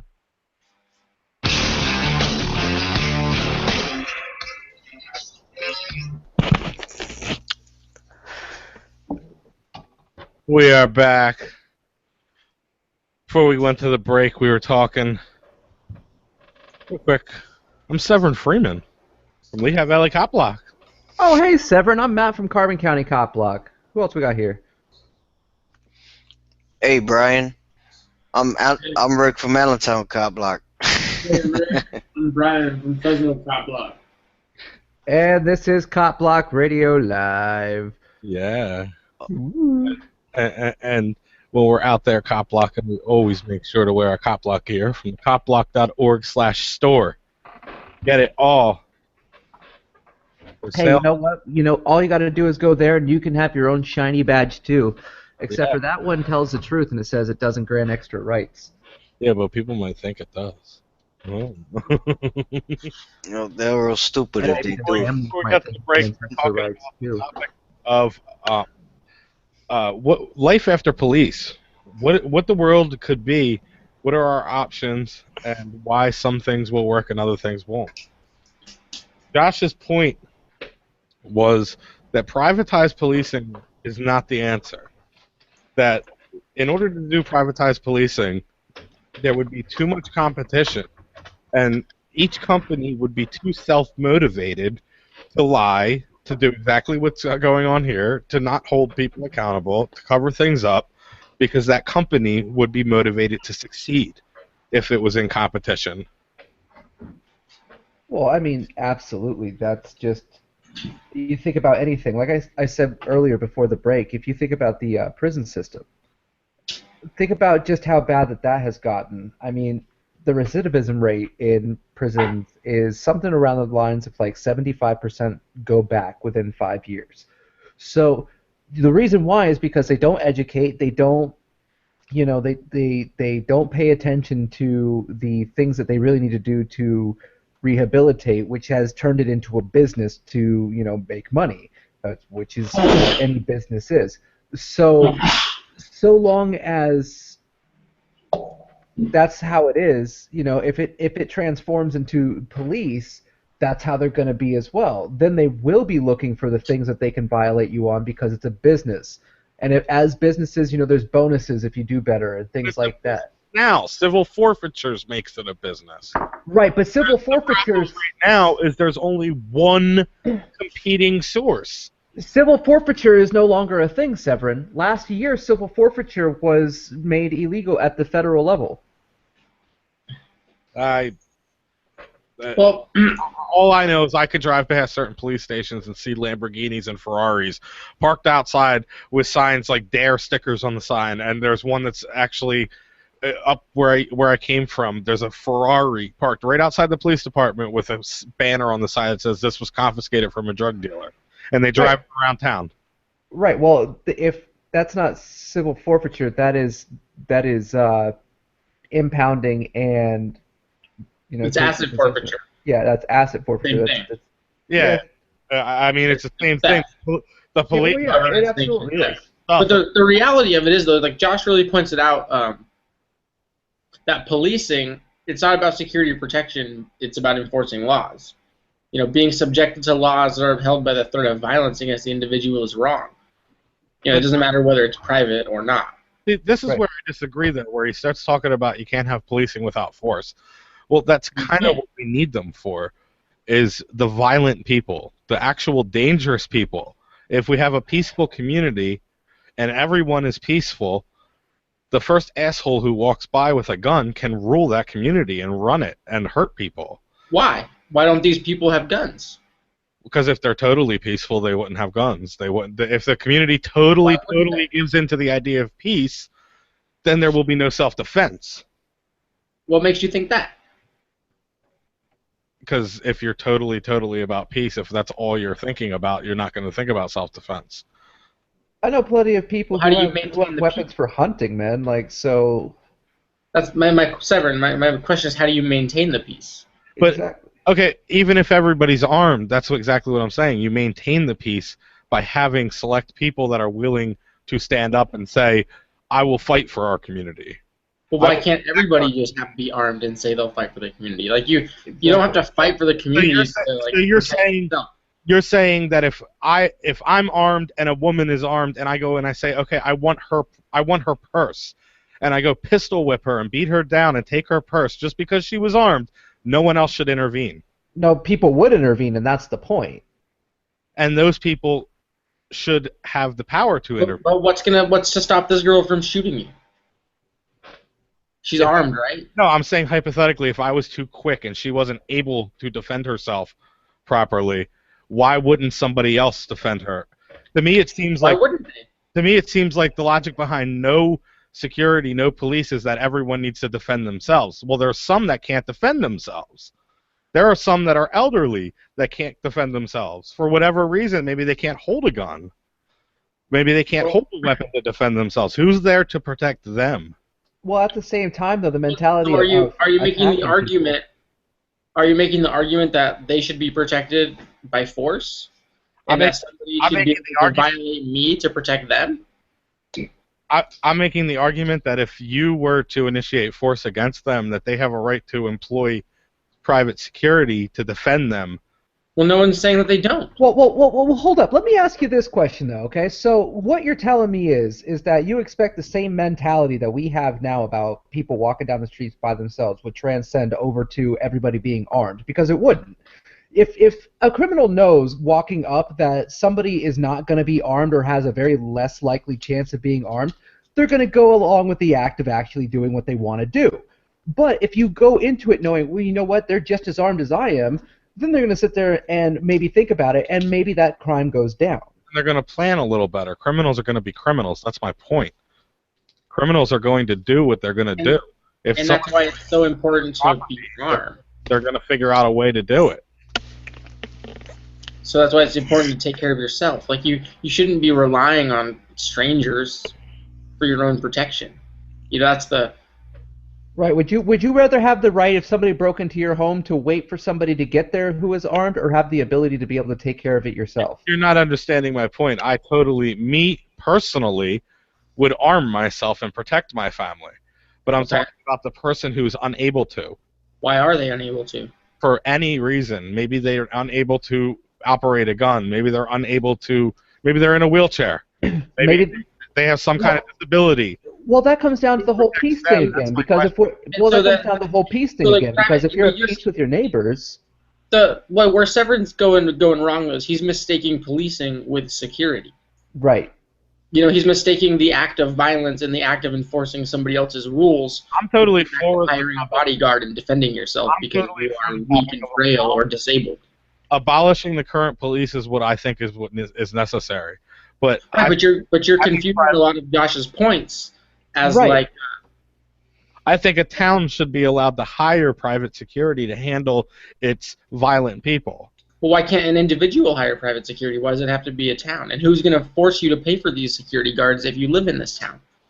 Taxes are already being taken out of our checks. Well, I'm advocating. Wait. Taxes. We're about to cut to a commercial, but my point is taxes are already being taken out. What I'm advocating for is a choice on where it goes. Instead of just going to the police, maybe we have a choice, a vote to pay someone else to handle that job. So you want the gun to be to the left side of your head? Yeah, exactly. You don't want the gun to the right side of your head. You want the gun to the left side of your head. I don't want the gun there at all. I want them only. But you're trying to pay for things with taxes. You can't pay for taxes without guns. Yeah, well, at the same time too, if it's paid for by the taxes, then at that point it's still a government agency. Therefore, it's the same damn thing, whether it's private or not. It's still government. It's still government ran, which makes it a government agency. Which still makes it the same fucking thing. While you advocate that a town should be able to hire its own private security, I advocate that the individual should be able to hire their own security or not hire their own security. And then this town that wants to hire their security can't force me to pay for it. Whereas you still would expect everybody to pay portions of their income, that like the town is somehow entitled to the benefit of their labor because they want to hire a security force. But if I just want to buy a couple of guns and a couple of cameras and pay for some extra data and live stream everywhere I go, and if you try and fuck with me, I'll pull a gun on you, like, who's going to stop me? Why should I be forced to contribute the my labor, like the rewards of my labor, to pay for a town police that they want to hire a private cop for? Right. If I really need someone to come check on my house when I'm on vacation, I'll pay them to do that for the weekend. I agree. You're missing my point. Is that I agree with wanting that as something in a dream. But right now, when my paycheck comes, I don't have a choice between what is taken out of it. And you never will. But right now, the only place that my protection is paid for is out of those taxes to one organization. And But what I'm saying, are you actually saying that you're getting protected? no. You're the host of Copblock Radio, and you're saying that your taxes are paying for your protection. That's somebody is putting a gun to your head, and they're robbing you, and then they're telling you that you're safe. No, that's exactly my point. They're not protecting us. They're not doing their job. So we should have a choice to pay somebody to do it properly. We should, but we don't. Right. And we never will. That's the reality of it, man. We all advocate for a voluntary society. We all advocate for the abolition of police, at least to some extent. I think it's how do we get there? Advocate for a choice rather than to advocate for no police at all. Because to advocate for no police at all, to advocate for no security and because that's where you are misunderstanding policing with security again. You can't, because the police don't provide security. So saying that no police is going to bring no security, paying for the police isn't going to bring security. All paying for the police is going to get you is a lot of state violence. The unintended consequences of your security is just bigger government. And so that's all it is. That's the baseline. There is no security from government. There is no security from police. You're misconstruing security with police, whereas policing is enforcing the laws of somebody else mindlessly and violently, regardless of the way that you feel about it.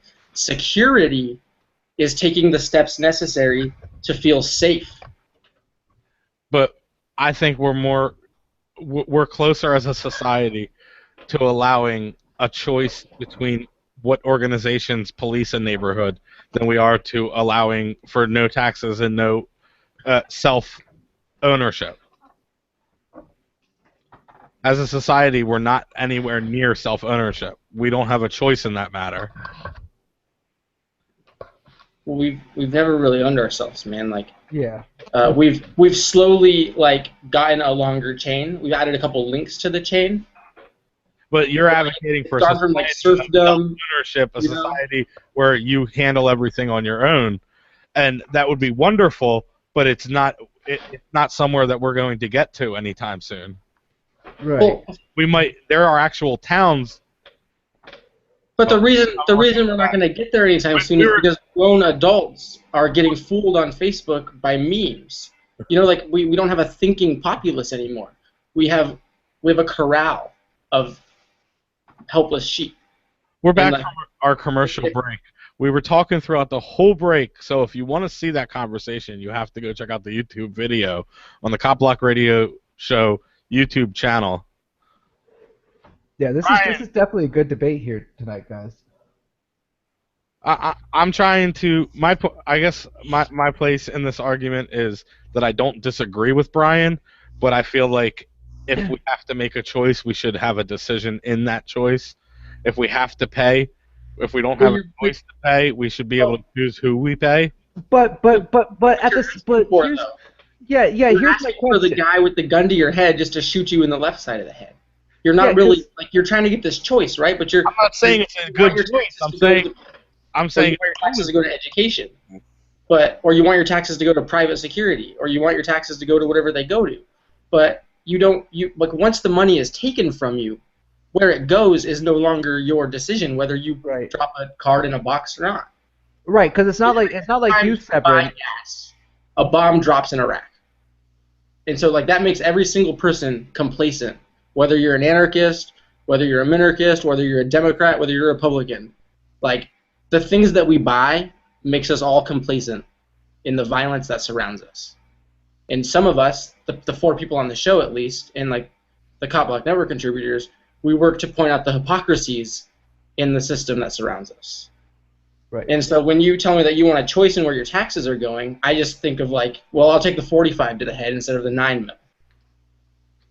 Because at the end of the day, it's still your taxes are going out, so it's not like you, Severin, or me get to go in and say, well, you know what, I want these people as our security. So Right. if we don't have the ability to go in and do that, it's not like we're going to have the ability to go in and say, well, you know what, we want them fired. Why? 'Cause it's going to work the same exact way it does now. I mean, when was the last time you really were able to walk into a Fortune, a Fortune, or not even a Fortune 500, but just a bigger company, because that's what it would be. It would be a bigger company, because it would be, one company would try to take over as much as possible. So it would be, monopolies in the market and things like that. Then it would become publicly traded, crap like that, but it would all push towards profit. So at the end of the day, when you have all of this stuff going on, There's this guy Dale Brown. He runs a private security company in Detroit, and I guess he's done a lot of great things. And we were interacting on Facebook the other day. He had like a picture he shared of like his police squad, his private security group, and they just they didn't look any friendlier than your neighborhood cop. And when I asked him about it, I wasn't like trying to troll him or anything, and he gave me this really long response, very well thought out, eloquent response, but all of it was like geared towards keeping people safe. But like in the mannerism that he put it, it didn't make any sense to me, because he was like, when there's a stranger at your door, I'm the person that you call, and we dispatch officers to come make sure you're safe. But like by the time you get there and the guy at my door has broken down the door and assaulted me in my own home, like what is the use of calling you anyways? Right. So that's why I advocate you should just be responsible for yourself. And it's like you want to play in a rigged game. That's your money. That's your choice. You want to play in a straight game. You want to buy a car that blows up after 20,000 miles. These are your decisions to make. And so whether you want to pay for a security guard or not is your choice. And being forced into these decisions is just fundamentally immoral. Maybe my views aren't very popular in like the libertarian mindset, or I just honestly. It's not that we're like attacking your view popular or not. We just want to expand. Don't kill me for this statement, but I kind of feel like a certain amount of government and policing is the natural progression of a society. You're going to have people willing to do things that other people aren't willing to do, and those people, as a society, what are these things though? Like as a society, you're going to want to say, okay, this person's a better speaker. This person's a very quiet person. This person speaks better. So the person that speaks better is the spokesperson. Okay, Severin, let me ask you this question though. To just choose people best for the job. We have gone so far from that as a society that it's become corrupt. This is what unnecessary jobs. Severin, let me ask you this question though. Okay, I gotta ask this. Name me one society throughout the history of man that has actually succeeded by the means of what they intended to do. By forcing people to follow their ideas. It always turns out with corruption. There's always revolutions because it always gets overthrown or burned down or it's gone. The reason why is because the natural progression of having a government that oppresses people always turns out that the people overthrow it and it moves on to yet another progression of the same damn thing. Exactly. So why don't we stop turning the damn wheel and get rid of the whole damn thing? Power corrupts. Absolutely. Power corrupts. Absolutely. I think what Severin is trying to say here, correct me if I'm wrong, a certain amount of organization is necessary. Yes.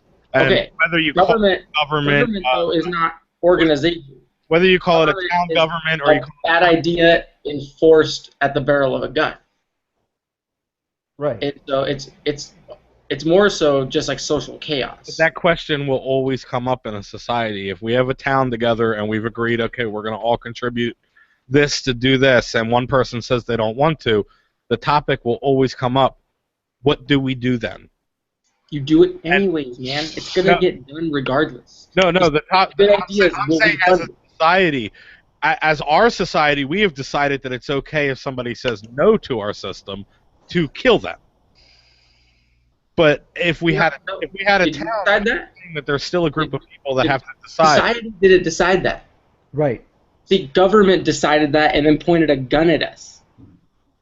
And we've been, and that's why we exist. That is why we. And they made it a crime to point guns back.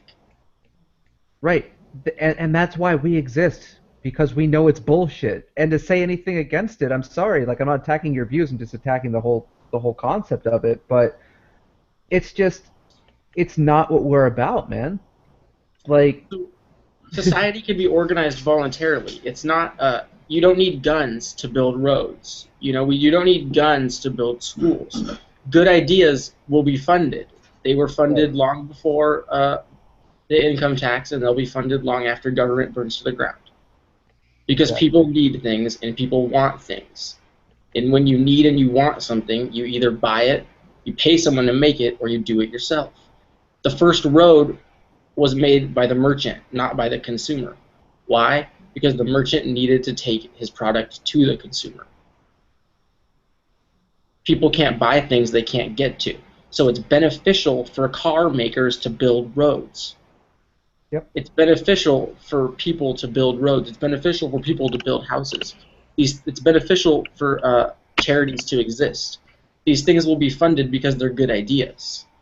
You don't have to put a gun and then ask somebody which side of the head they want it pointed at. So my question to you is, how do we break the cycle that has been humanity's cycle from the very beginning? By setting the example in our own lives. I'm not expecting you to do anything that I wouldn't do. I just tried to set an example myself. This is the way that I believe that life should be lived. And if you believe that you can live without coercion, without the initiation of force, then I'll be friends with you. Because good ideas don't need guns. And that's kind of the base. That's like the baseline of my belief system. Right. Badges don't grant extra rights, and good ideas don't need guns. And I think those two phrases are like the baseline of just like an agorist, a voluntarist, anybody who associates as like a little L libertarian, an anarchist. And so like, if everybody wants to pay for a police force, but I don't, like, the police force will probably still protect me. Because it's probably more profitable for them to protect me than for them not to protect me. Because the last thing that their consumers want to see is them letting someone get broke into. The last thing they want to see is the people that they pay to protect them allow crime somewhere else. Because that seeing crime, the evidence of crime, doesn't make people feel safe. And so, like, if you have a house that's on fire and you don't have fire insurance, but your neighbor does, chances are that fire department will come and put the fire out of your house. Because it's cheaper for the water to put the fire out than it is to build the house for the guy that pays for their insurance. And so it's like, it's the market forces and the good ideas that will make it happen for people that don't want or don't have. Well, let's pause there, because you were making some damn good points. We would love to save this for the viewers, or the listeners rather.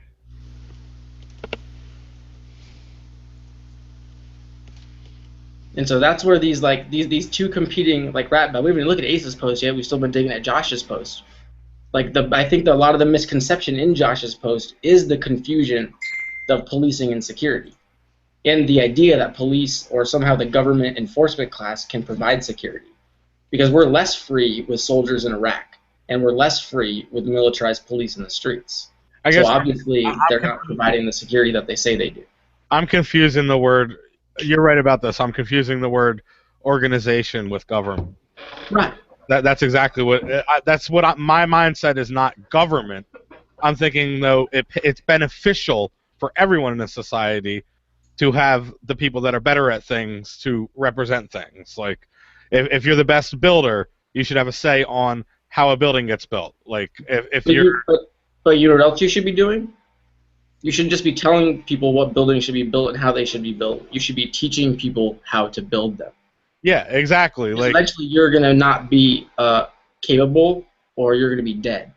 And so there's like it boils down to each one teach one, sort of like. Nobody will force you to teach somebody how to do it, but it's a good idea to make sure that people know how to do this and have these skills. Exactly. And that's why you see free college but not free trade school, because they'll send you to school for something stupid like feminism or art major. And not that art isn't important, but you don't see too many people coughing up free money to send you to welding school or some crazy real shit that could actually make a difference and really help you have a skill to trade on the market. And so it's like Assata Shakur said it best, no one's going to give you the education necessary to overthrow them. And so it's important for you yourself to take the initiative. We have computers in our pockets, and we choose to be ignorant. And so, like, if we're not willing, like, we deserve a police state if we're not willing to educate ourselves to get rid of it and overcome it. Like, that's why I strive so hard to be the most influential Copblock Network contributor I can. Because it's like, it's a willful choice to remain ignorant. Right. And I have a fucking computer in my pocket.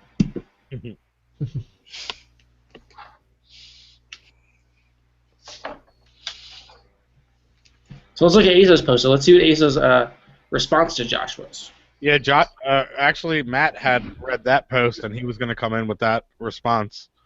Yeah, you know what? Let me pull that up.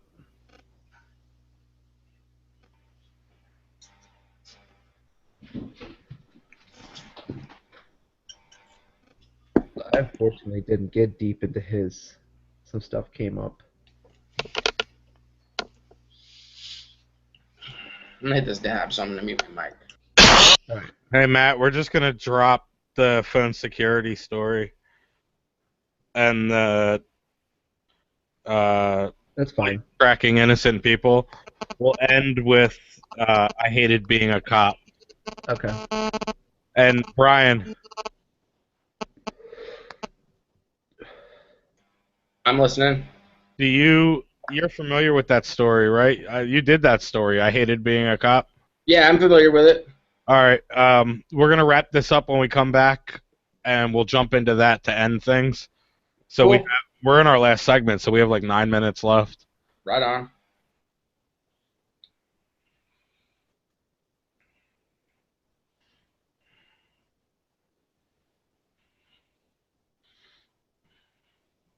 We're back. Final segment of the night. Once again, we had some good conversation during the break, so if you want to see that, you're going to have to check out the radio show YouTube channel. That's the Copblock Radio Show YouTube channel, where we have every episode from our camera's point of view. You can see awesome things, like Brian enjoying California's medical benefits. So before we left, we were talking, we were debating a little bit. I think during our break we kind of touched on, I think we're kind of coming from the same place, but I'm confusing the word government with organization and structure. For a lot of people confuse like leadership and authority and like organization and government. I went to public school. That mindset's still stuck in me. People call me on stuff all the time where I'm like, afterwards I'm like, how did that thought get in my head? That's not my mentality. That's not how I think. But it's. Dude, I was in the military. I'm still like breaking the mold, man, and I've been out for years. Yeah. So I don't know. It's like a safety feature in humanity to not like rock the boat and to not, make social waves, and like overcoming that, regardless of like who you are and how confident you are, what you look like, is like, that's just a hard thing to overcome in general. Because like, it's just so natural to not make waves and just to kind of roll with it and let things go. I was just asking somebody today about homeschooling because my government-taught brain was telling me like that I don't know how to professionally teach things, and they were like, "You taught your kid to walk, talk, like ride a bike, tie his shoes. Like you can do it. If you know it, you can teach your kid it. Like, but the mindset is still stuck in me sometimes. Where it's like, I don't think that I'm capable of doing things that somehow the government is. I don't know. I don't know how to word it properly, but it's there sometimes. I hear you, man. I understand, but like the reality is, man, a lot of studies show like when it comes to homeschooling, it's not about like how dope of a teacher you are. It's just about how much effort you're willing to put into your kid learning. Mm-hmm. Yeah. And that's like the real like effort there is like just like how much effort are you willing to put forth to learn. And then it's not really so much even about having like a structured like curriculum where like it's like 8:30 to 9:30 is math, and then it's a break, and then at 10 you do history, and then at 11 you do this, and then you eat lunch, and then you come back at 1 for this class. Like the thing is, when I was on the MAC tour, I met some homeschooled kids, and they were like the most well-adjusted, like educated, confident, just like kids I'd ever met at any age, and it was just like it was very surprising to me. At like The thing is, the kids are in school for like 7, 8 hours a day, right? And like, if you homeschool them, they only need like 4 hours a day. What the hell? That was like, they're like filling the hours to be able to pay everybody properly. Right, it's bullshit. They're wasting everybody's time. It's babysitting. Yeah. And they want people to think like that because they want people to be reliant on the state. Like government dependency makes the wheel turn.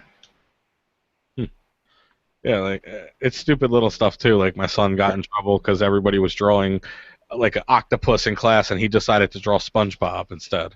And it looked really good. He did a really good job, but he didn't follow the rules. He didn't follow the structured program. Right. And creativity is criminal.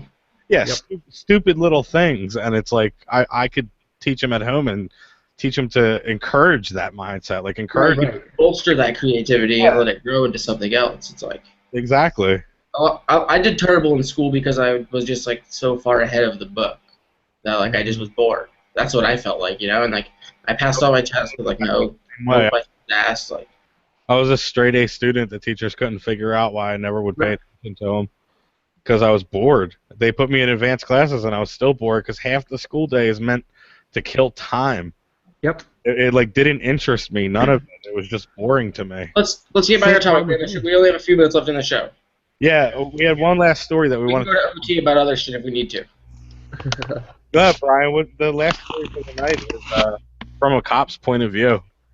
Yeah, it's called "Why I Hated Being a Cop." And it was actually an op-ed written in conjunction with Vice and a website called the Marshall Project. And it was this cop wrote it, and I'm pulling the article up right now. It is on the second page, I believe. I had it open in a different tab, but I guess I closed it. And let's see. I always enjoy these articles from former cops' wives and former cops, like when you really get to see the side, and like people like Ray Lewis, Captain Ray Lewis. That guy's died. These former cops that come out and speak out, it really, really highlights the problem big time. Absolutely. So basically, this guy Rayford Davis was a police officer in South Carolina, and he basically just like recalled like the damage he felt that he did to the community acting in like the law enforcement capacity.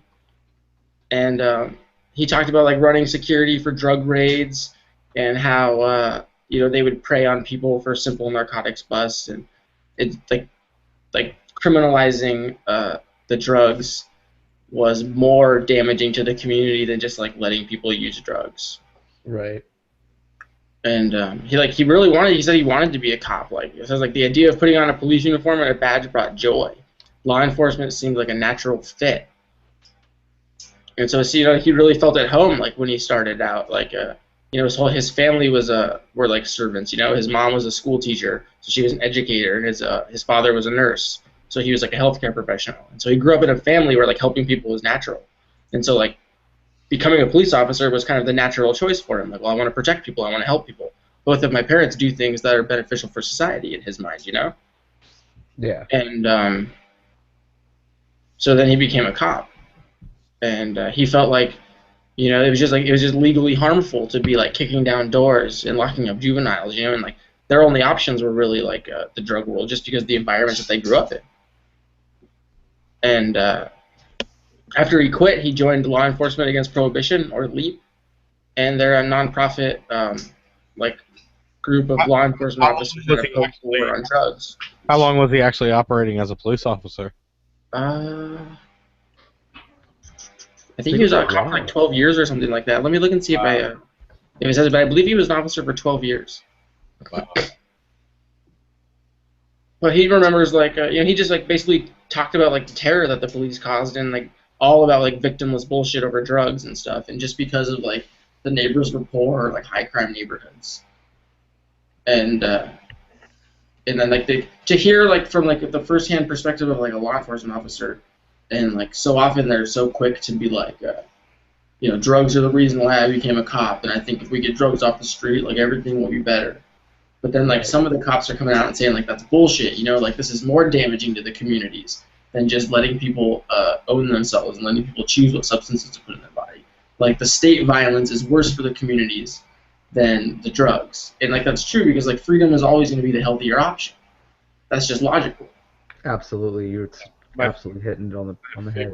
Meme lately was one that said most dangerous thing about getting busted is getting busted. It's Yeah, the most dangerous thing about having weed is getting busted with it. yeah, something along those lines, and it was totally true. Right.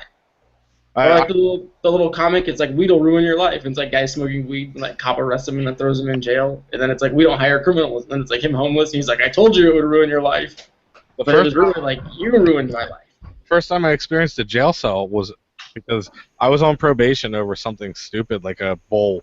I had a bowl or something like that, and I had failed a few drug tests for weed. And I was 18 years old, dude. I was like a month out of my mom's house. Like, I was a kid. And my PO comes to my house and handcuffs me and takes me away, and I was scared as hell over dirty urine for smoking pot.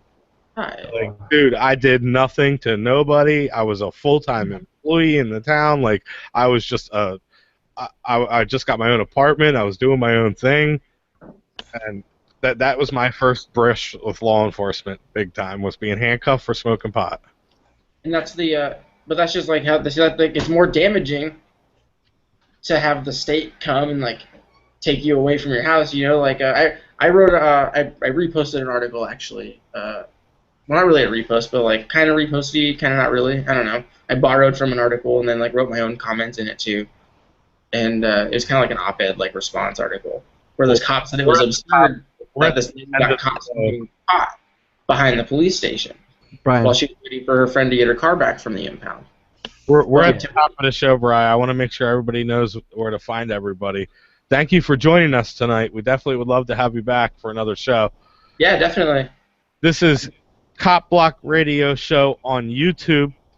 You can find me at Lehigh Valley Copblock. I am Severin Freeman. You can find me at Carbon County Copblock and Cop Blast Podcast on Monday. I am Matthew Taylor. Rick Gonzalez of Allentown Copblock. You can find me on YouTube and Facebook. I'm Brian Sumner. You can find me at briandavidsumner.com. Perfect. Peace. Love you guys. See you next week. See you guys later. Yeah, I was good with doing